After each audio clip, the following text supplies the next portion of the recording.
Hi everyone, आज हम करेंगे केस स्टडी क्वेश्चन जो कि टॉपिक परमुटेशन एंड कॉम्बिनेशन पे बेस्ड है। तो पहले स्टेटमेंट पढ़ते हैं। At lunch time students enter the school cafeteria and are curious about how many choices they really have. जैसे कैंटीन है उसी तरह से कैफेटेरिया है, ठीक है, जिसमें बच्चे जो हैं लंच टाइम में कुछ ना कुछ खा सकते हैं। First part, the chef makes 4 different sandwiches and wants to place them in a row on the counter। Chef क्या करता है, 4 सैंडविचेस बनाता है 4 तरह के और उनको शेल्फ में रखता है। इन how many ways can they be arranged. तो यहाँ पे बच्चों क्या वर्ड आया है, अरेंज्ड। तो हमें पता है कि अरेंजमेंट क्या है, परमुटेशंस। तो वो क्या चाहता है शेफ़ कि वो 4 जो उसके सैंडविचेस है उसको अरेंज करना चाहता है।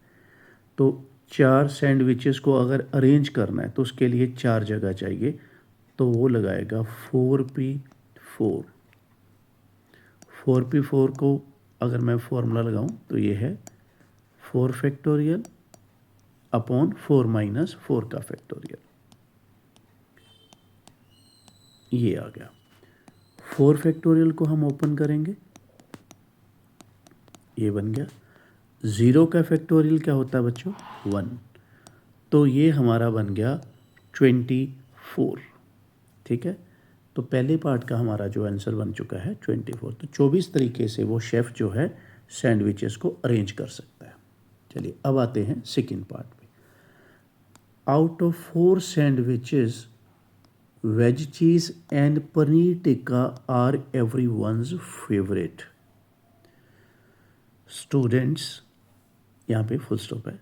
Students ask what if they are kept side by a side. तो मतलब स्टूडेंट्स कहते हैं कि क्योंकि वो दोनों उनके फेवरेट है ना, वेज चीज़ और क्या है, पनीर टिक्का। तो स्टूडेंट कहते हैं कि इनको साथ साथ क्यों नहीं रखते आप।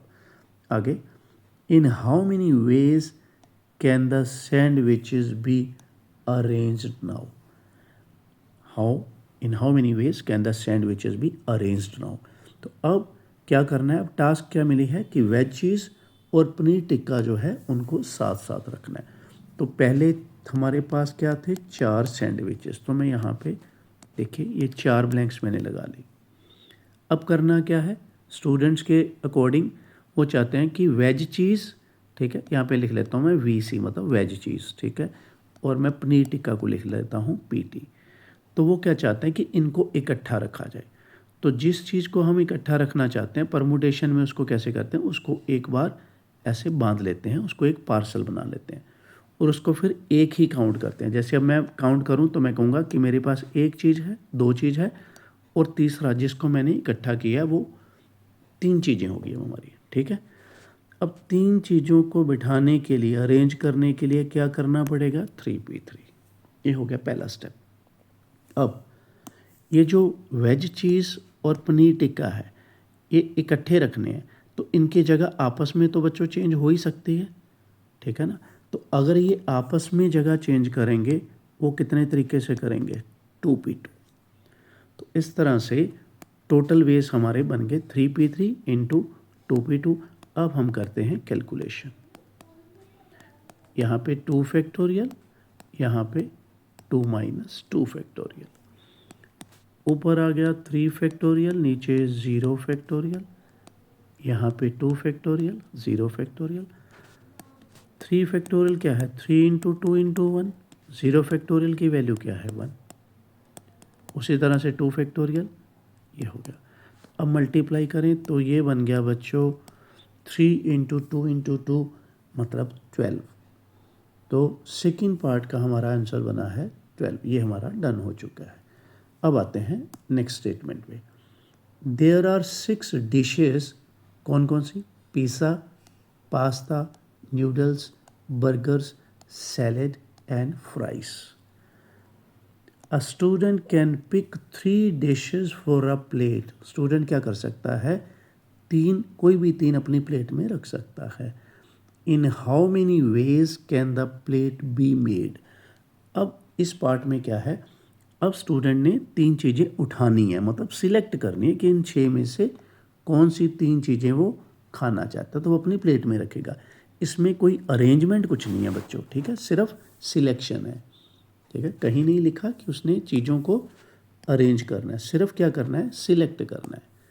तो थर्ड पार्ट में क्या करना है, 6 चीज़ें हैं टोटल, ठीक है, 6 डिशेस हैं, उसमें से बच्चे ने क्या करनी है, 3 सिलेक्ट करनी है। तो सिलेक्शन के लिए कॉम्बिनेशन, अभी मैं लगाऊंगा कॉम्बिनेशन का फॉर्मूला। ये होता है हमारा फॉर्मूला, यहाँ पे 6 फैक्टोरियल, यहाँ पे 3 फैक्टोरियल, यहाँ पे 3 फैक्टोरियल। इसको ओपन कर लेते हैं। कुछ बच्चे इसको शॉर्टकट से भी कर सकते हैं, ठीक है, नहीं तो ये फॉर्मूला तो आप लगाओगे फिर। तो मैंने सारे फैक्टोरियल को ओपन कर लिया। अब मैं ये 3 to 1 को तो सीधा काट दूंगा 3 to 1 से, फिर ये 3 to 6 मैं इससे काट दूंगा, तो क्या बचा है 20। तो भाई ये बन गया थर्ड पार्ट का हमारा आंसर, ठीक है। अब फोर्थ को रीड करते हैं। At the end of the day the cafeteria manager gives 3 prizes. ये प्राइसेस नहीं है बेटे, प्राइजेस है, ठीक है, यहाँ पे काट के आप कर लो प्राइजेस। क्या है प्राइजेस में, free burger, free pizza, free drink to be given to 10 students, full stop. In how many ways can the prizes be distributed, can the prizes be distributed. तो अब इसको करते हैं अच्छी तरह से क्लियर, ठीक है। मैनेजर कितने प्राइसेस ऑफर कर रहा है, 3 प्राइसेस, ठीक है। तो अब इसको इस तरह से करेंगे, कितने स्टूडेंट्स को देने हैं उसने, 10 स्टूडेंट्स को, ठीक है। 3 प्राइसेस, 3 प्राइजेस देने हैं 10 स्टूडेंट्स को। तो अब हम इसको इस तरह से सोचेंगे, ये जो फर्स्ट प्राइज़ है ये 10 में से कोई भी बच्चा जीत सकता है। उसी तरह से दूसरा प्राइज़ है, उसको भी 10 में से कोई भी बच्चा जीत सकता है। तीसरा प्राइज़ 10 में से कोई भी बच्चा जीत सकता है।